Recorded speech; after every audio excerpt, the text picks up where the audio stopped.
Hi, my name is Hannah. I'm a junior here at La Pietra, and this is my little sister Emma Grace, and she is a 9th grader at La Pietra as well.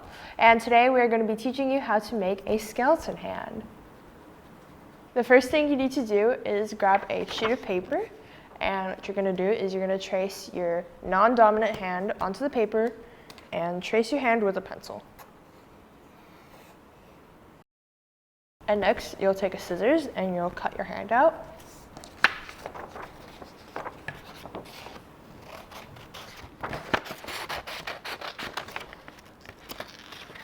Once you finish cutting out your hand, now you're going to move on to creating the little joints.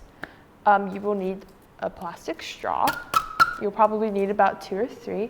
And the first thing you do is you cut 2 tiny straws to fit into the fingers right here. You're going to take a piece of tape and take one of the tiny straws and place it at the upper half of your finger. You want to leave a little bit of room at the top for a string to go eventually in to make the finger move, but you want to place it with a little gap in between and make sure they're far enough. Also make sure that the 2 straws are in line with each other again, so a string will eventually go in for the joint to move. Make sure you repeat the same process with each of your 5 fingers. And for little ones, sometimes your thumb and your pinky may only require 1 straw, depending on the size.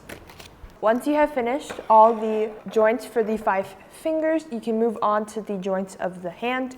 You will do the same thing by cutting out another piece of straw about where the palm of your hand begins to the bottom of where you cut it out, and you'll put it in aligning to the smaller straws here with the middle finger. Remember to leave a gap in between. You're going to tape it onto the finger right over here. Once you have finished taping all 5 joints of the palms of your hand, one going in alignment with the joints of each finger, you will take the top of the string here and put it up by your tip of your finger. You maybe want to keep a good 2 or 3 inches below. The next thing you do after this is you take a piece of tape and you're going to tape the edges here so that it doesn't like frill while you're putting it through the straw. Sort of like this. I kind of just like to roll it up. Once you kind of tape it up like this, you're going to take the string and you're going to try push it through the straw. And this might be a little difficult for younger children, so maybe an adult might have to step in and help with this one.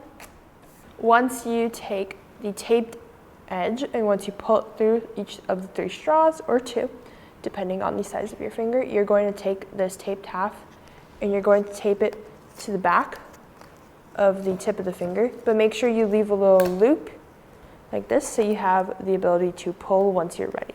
Once you are done pulling the strings through each of the 3 straws or 2 straws, you're able to pull from the bottom here. And you're going to repeat the same process for each of the 5 fingers.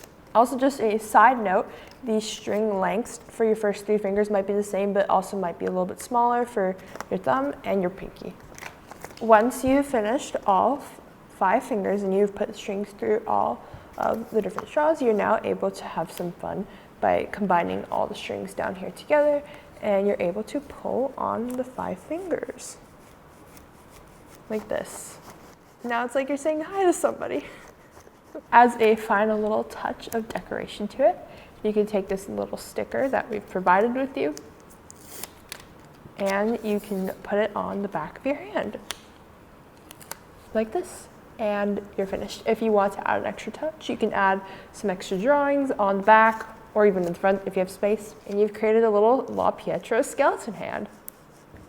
If you want to make another fun activity like the skeleton hand here, you can come to our Teach and Take here hosted at La Pietra. For more information, check out the La Pietra website at lapietra.edu. And from me and Emma Grace, we wish you a happy Halloween from La Pietra. Have a good day.